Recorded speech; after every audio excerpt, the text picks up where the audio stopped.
Welcome back to Rajesh vlog. இன்னைக்கு பார்க்க போற மேட்ச் வந்து 50வது match ICC men's T20 world cup 2026ல இந்த ஃபீல்டு த்ரில் இப்பெல்லாம் வர வர ஒவ்வொரு மேட்ச்லயும் பார்க்கலாம்.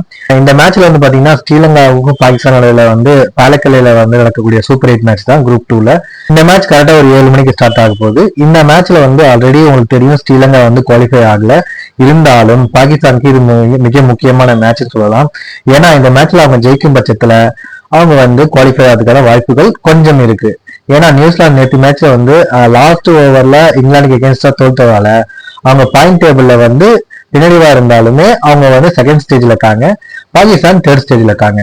இந்த மேட்ச்ல வந்து முக்கியமா வந்து ரன் ரேட் வந்து இம்பார்ட்டன்ட் சொல்லலாம். ஏன்னா இப்ப நியூசிலாந்து வந்து செகண்ட் ரேங்க்ல இருந்தாலுமே அவங்க குவாலிஃபை ஆகல.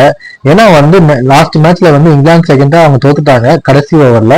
அவங்க நெட் ரேட் வந்து ரொம்பவுமே அடி வாங்கியிருக்கு. இருந்தாலும் அவங்க +1.3ல இருக்காங்க.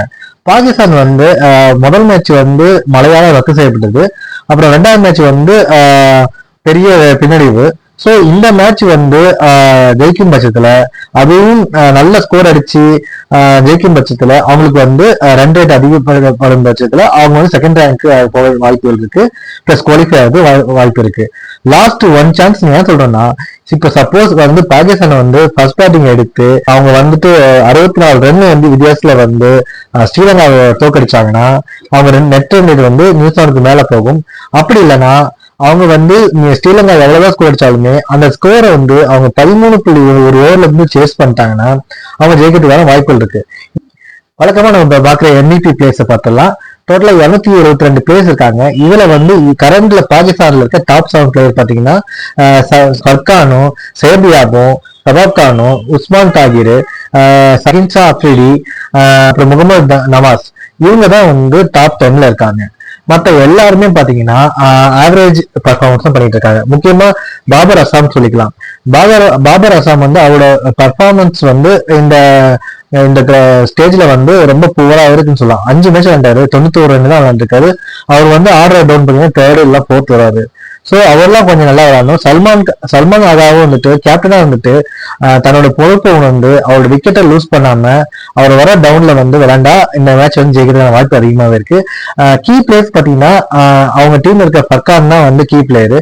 அவர் தான் வந்து ஐசிசி டோர்னமெண்ட்ல இருக்க இந்த MVP பிளேயர்ஸ்ல வந்து ஒரு 9th பொசிஷன்ல பாகிஸ்தான் தக்க வச்சுக்கிட்டு இருக்காரு. அதை தவிர மற்ற எல்லா பிளேயருமே வந்து 20+ ரேங்க்ல தான் இருக்காங்க. அவர் வந்து இந்த மேட்ச் வந்து கண்டிப்பா வந்து ஸ்கோர் கொடுக்கணும். அதை வந்து எப்படி வந்து ஸ்ரீலங்கா வந்து நாக் எடுக்க போறாங்க, அவர் விக்கெட் எடுக்க போறாங்க தான் இந்த மேட்சோட சுவாரஸ்யமே. நெக்ஸ்ட் வந்து ஆல்ரவுண்டர் சயீப் அய்யாப் வந்து லாஸ்ட் மேட்ச்ல ஒழுங்கா பெர்ஃபார்ம் பண்ணல, அதே மாதிரி விக்கெட்டும் எடுக்கல. ஸோ அதுல இருந்து கம்பேக் கொடுத்து இந்த கிரவுண்ட்ல வந்து நல்லா விடுவாங்க எதிர்பார்க்கிறேன். மூணாவது பாத்தீங்கன்னா சபாப் கான் வந்து விக்கெட் எடுக்கல, பிளஸ் வந்து அந்த அளவுக்கு ஸ்கோரும் வந்து சலிட தர மாட்டேங்கிறாரு ஆல்ரவுண்டர் வந்துட்டு. ஸோ அவரும் வந்து நல்லா எதிர்பார்க்கிறேன். உஸ்மான் தாரிக்கை பொறுத்த வரைக்கும் எந்த ஒரு ப்ராப்ளமும் கிடையாது. அவரு தன்னோட வேலையை கரெக்டா சிறப்பா செஞ்சுட்டு போறாரு. ஸோ அவரு இந்த மேட்ச்ல வந்து தலா 2-3 விக்கெட் எடுக்கும் பட்சத்துல பாகிஸ்தான் குவாலிஃபை ஆகிறதுக்கு பெரிய வாய்ப்புகள் இருக்கு. சகின்ஷா அப்ரிடி வந்து பாத்தீங்கன்னா அவர் தான் வந்து விக்கெட் டேக்கெட் பவுலரு. இந்த கொடுக்க போற வந்து பழக்கல ஸ்டேஜ் வந்து பாத்தீங்கன்னா உங்களுக்கு வந்து ஒரு ஃபாஸ்ட் பவுலருக்கு அடாப்டான ஒரு கிரவுண்ட். ஏன்னா வந்து இங்கதான் வந்து பாகிஸ்தானும் ஸ்ரீலங்காவும் தலா ஒரு டைம் வந்து உதப்பட்டிருக்கான்னு சொல்லலாம். வந்து எப்போதுமே வந்து ஒரு பேஸ் பவுலரோட அட்டாக்ல இங்கிலாந்து போயிருக்காங்க. ஸோ அதே மாதிரி இந்த மேட்ச்ல வந்து பேஸ் பவுலர்ஸ் வந்து அட்டாக் பண்ணி அவங்க விக்கெட் எடுக்கும் பட்சத்துல அவங்க வெற்றி பிரகாசமா இருக்கலாம்.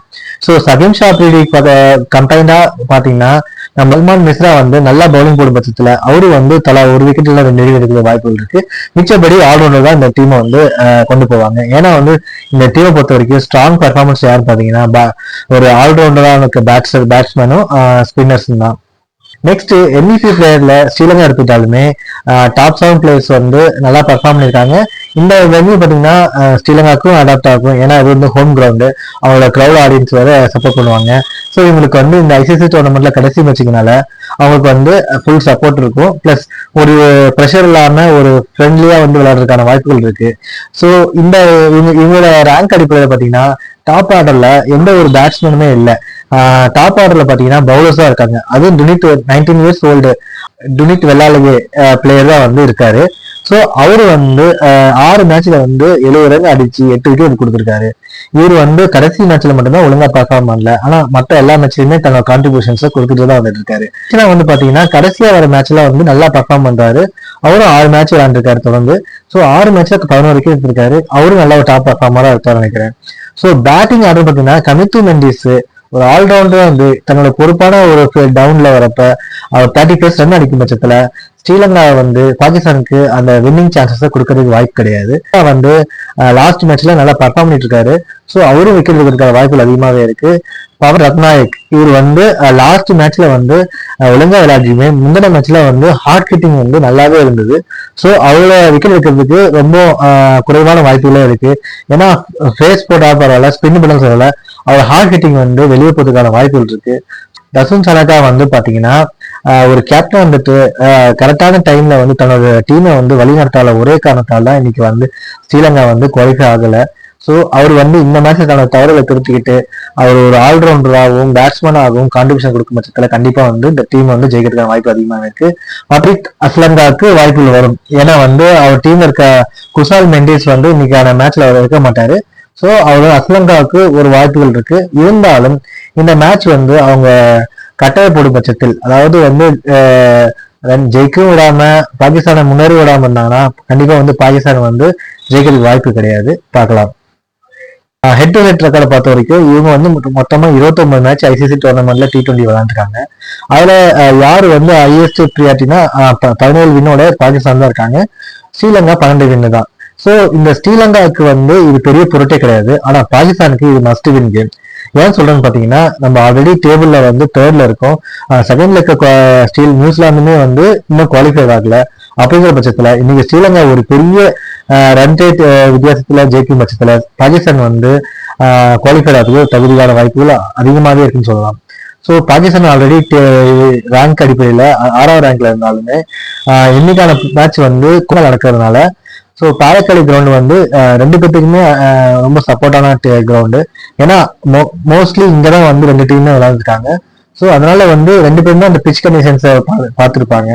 ஸோ அவங்க வந்து 2 டீமுமே நல்லா விடுவாங்க எதிர்பார்க்குறேன். கொடுக்கப்பட்ட பிளேஸ், ஹைலைட்டட் பண்ண பிளேஸ் தான் இன்னைக்கு வந்து நல்லா பர்ஃபார்ம் பண்ணுவாங்க. ஸோ இதுல வந்து கம்பேரிட்டிவ்லி ஸ்ரீலங்கா தான் வந்து அதிகமா இருக்காங்க. பார்க்கலாம் எந்த அளவுக்கு வந்து ஸ்டார்டிங்ல வந்து விக்கெட் விடாம பாகிஸ்தான் வந்து விளையாடுறாங்களோ அந்த அளவுக்கு தான் வந்து இந்த டீம் வந்து இன்னைக்கு குவாலிஃபை இருக்க வாய்ப்புகள் அதிகமாக இருக்கு. பிச் கண்டிஷன் பொறுத்த வரைக்கும் இது தாயக்கலை எப்போதுமே வந்து பாத்தீங்கன்னா ஒரு பேஸ் ஆதிக்கம் அதிகமாகவே இருக்கும். அப்புறம் போக போக பாத்தீங்கன்னா ஸ்பின் வந்துருவாங்க. ஸோ வந்து இதுல டியூ வந்து செகண்ட் ஹாஃப்ல வந்து எதிர்பார்க்கலாம். ஸோ இதுல யார் ஃபர்ஸ்ட் பேட்டிங் எடுத்தாலும் சரி, செகண்ட் பேட்டிங் எடுத்தாலும் சரி, எந்த அளவுக்கு அவங்க வந்து ஃபீல்ட்ல நிக்கிறாங்க, எந்த அளவுக்கு வந்து அவங்க மேட்ச் வந்து கண்ட்ரோல் பண்றாங்களோ அதுதான் வந்து வின்னிங் அன்னைக்கு நிர்ணயிக்க போகுது. இது உதாரணமா நேற்று மேட்ச் வந்து சிறந்த எடுத்துக்காட்டு. கடைசி வரைக்கும் நியூசிலாந்து ஜெயிக்கிற மாதிரி இருந்தது. கடைசியில வந்து பாத்தீங்கன்னா இங்கிலாந்து வந்து ஜெயிச்சிட்டாங்க. ஸோ இதற்கு காரணம் வந்து அவங்களோட கட்டுக்கோப்பான பவுலிங் ஆர்டரும் கரெக்டாக சப்பிள் பண்ணி கொடுக்குற பேட்டிங் ஆர்டரும் தான் வெரி இம்பார்ட்டன்ட். ஸோ வந்து இன்னைக்கு ஆதிக்கம் வந்து பாத்தீங்கன்னா ஃபாஸ்ட் கையில இருக்கிறதுனால ஆரம்பத்திலேயே வந்து 2 டீமுமே வந்து விக்கெட் எடுக்க பார்க்கணும். குறிப்பா வந்து பாத்தீங்கன்னா பாகிஸ்தான் வந்து ஜெயிக்கிற வாய்ப்புகள் கம்மியாவே இருக்கு. செமிஃபைனல்ல போகும் பட்சத்துல England versus South Africa March 4 வந்து கொழும்புல நடக்கலாம். 2வது மேட்ச் பாத்தீங்கன்னா இந்தியா இல்ல வெஸ்ட் இண்டீஸ் யாராச்சும் ஒருத்தர் வந்து ஜெயிக்கும் பட்சத்துல நியூசிலாந்து அல்லது பாகிஸ்தான் கூட மார்ச் 5 வந்து வான்கடே ஸ்டேடியத்துல அல்லது கொழும்புல வந்து இந்த மேட்ச் வந்து நடக்கலாம். மேலும் என்னோட ரிவ்யூஸ் உங்களுக்கு பிடிச்சிருந்துச்சுன்னா இந்த சேனலை லைக் பண்ணுங்க, சப்ஸ்கிரைப் பண்ணுங்க. நன்றி, வணக்கம்.